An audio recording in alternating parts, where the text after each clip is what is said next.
Hello. Hello. Please don't turn it here. I see myself. It's off. I'm gonna miss being 24. 24 made me feel young. At least I'm creating good habits now. On your 25th, you're making good money, you're getting close to the Lord, you're getting disciplined, you're working out really good, your stomach is finally cooperating. It's all good. It's all good. Thank you, Jesus. I wonder what 26 looks like. 1 year at a time. You have, God gave you some friends that will validate your faith, and it's right there with you, who are also health freaks. So there you go. That's a good combination. They just like to eat vegetables, Mom. It's hard to hang out with friends and also all they like to do is eat anything, right? They like to talk about the Lord but also eat anything. So if it's for you, they like to talk about the Lord and eat healthy, then that's your kind of girl. Right? Yeah. Because now you're not struggling. You're Yeah. like, oh yeah, I have these good friends. 'Cause you don't like to eat out, you don't like to drink. So Shadrach, Meshach, and Abednego, the kids who are eating vegetables. I hadn't ate a cookie in forever, so it was my birthday and my coworker made cookies. So I was like, you know what, let me just eat a cookie. And I ended up eating 2, and it was actually really, really good. My company also ended up getting me a fruit basket for my birthday, and it was just a bunch of strawberries, and it actually said smile with pineapples, and it was really yummy.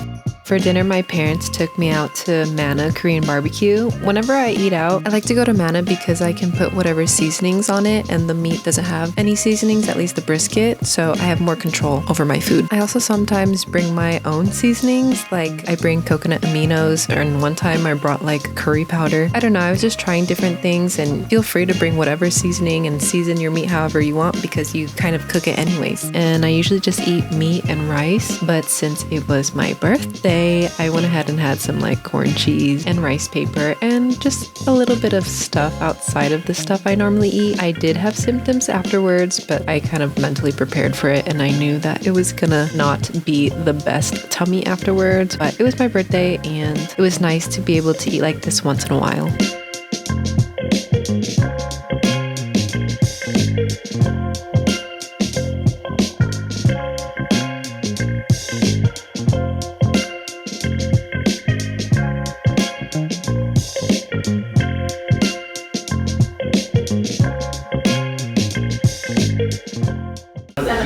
Kind of feels like it's facing off on the heel. How's it in your head? A6. I like A6. Literally humongous. Yeah. And how do you feel the arch area?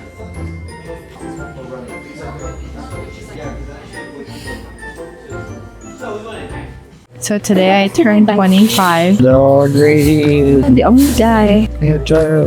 that I can bite. I ran a 5K back in June in San Diego, the rock and roll. And I told myself I was never running again. But I also saw how good it is for just like bowel movements and to move your body and to be able to get that blood flow. I saw more consistent bowel movements when I was training for that 5K. My dad here, he is a legendary runner, okay? How many marathons have you ran?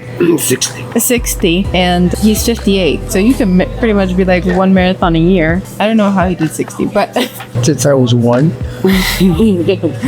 so all this to say is this is my running coach to train me for hopefully, Lord willing, the New York Marathon. But we're going to take it slowly and we're going to do 9 miles next week to see how I survive. And then hopefully do the half marathon in June for the rock and roll. And then maybe the Honolulu Marathon, full marathon in December of next year. But that all depends on how next week goes, if I can reach my 9 miles. We went to Roadrunner here in the mall and they measured my feet and they took these they look like soles for those shoes, and then they molded it and they heated it, and after that they gave me shoes to select from, and then I bought new shoes, and these are the custom design insoles that they heated, and then I stepped on them and then it shaped to my foot size. Apparently my arches are different for each foot, and then I got these bad boys.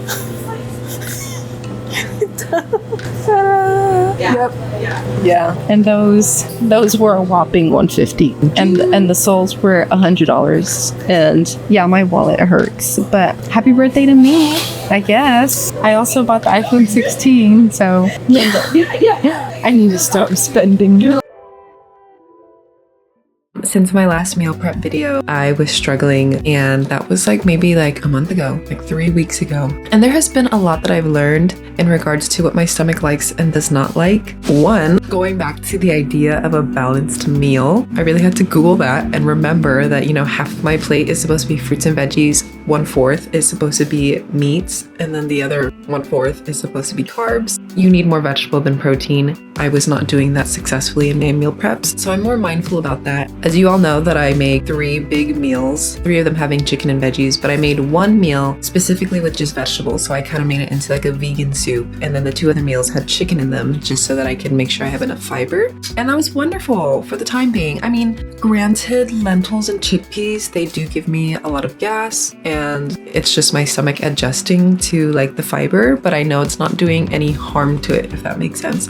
It's just like, whoa, this is different, and my stomach adjusts, thankfully. But I will say that I had been foolish enough to include those seasonings. Remember how I was just throwing a bunch of seasonings together? Yeah, even though it's something really small like seasonings, I'm putting that in my meal prep literally every day for every meal for about 2 months, and it's kind of like a compound effect. Little by little it grows, and I think when I started using like the McCormick seasonings and the Trader Joe's seasonings and putting them in every single meal, my stomach grew like an intolerance to them, like a sensitivity to them. And it was really frustrating because I had to stop eating my meal prep because I realized, oh my gosh, the reason why I don't feel great after my meal preps or that I'm struggling or my stomach feels some sort of discomfort is probably because of these seasonings that I'm using, especially the McCormick one. So yeah, I just realized that I needed to like completely make my seasoning blends that I make for my chicken from scratch, because these pre-blended ones are doing me harm, and they're probably doing you harm too if you have a stomach sensitivity. If you do not, then I'm pretty sure you're fine. But if I had the biggest flare up right now and I had the worst flare up whatever, I would literally just eat soup, and then my seasonings would be salt and pepper, and that's about it, and just the vegetables and the chicken, and that's it. And I know it's something really small, but like that's the thing with us IBS people. It's like we have to pay attention to like the very small things too, because they can add an effect over time, especially for consuming them for a very long time. So yeah, I found that out, and I was like, yeah, we're not doing that anymore. We're not doing that anymore. I had made probably like 3 batches of meal preps already. I've recorded them too. I wanted to make a video of that, but it doesn't seem right to like edit a video where like food that I made didn't really make me feel good, because I already did that with the last video, and I don't want to like continue to miseducate you all. I will show you the meal prep that I did recently, or like the soups that I made, because I did make soups with like very minimal seasoning, and that like worked well for my stomach. And then also I was eating just like the same soup for a good 4 days, and my bowel movements were perfect. Okay, so I'll show you those soups that I made. That is going to be gentle on my stomach. Warning, full disclosure, this is not going to be really great. It's just gonna be soups. We're gonna eat soups for like a week. I never thought that I would have friends that would actually want to help me cut my veggies and meal prep me, and I just wanted to express how much of a blessing that is, because that's something that drains the life out of me, but it is so much fun when I get to have my family and my friends help me, and they're just so willing, and it's wonderful, honestly. This soup was really simple. I'll go ahead and put the ingredients on the screen. Just mainly paprika, salt and pepper, a little bit of the organic seasoning, and that's pretty much it. And then the rest was the vegetables and the chicken and water.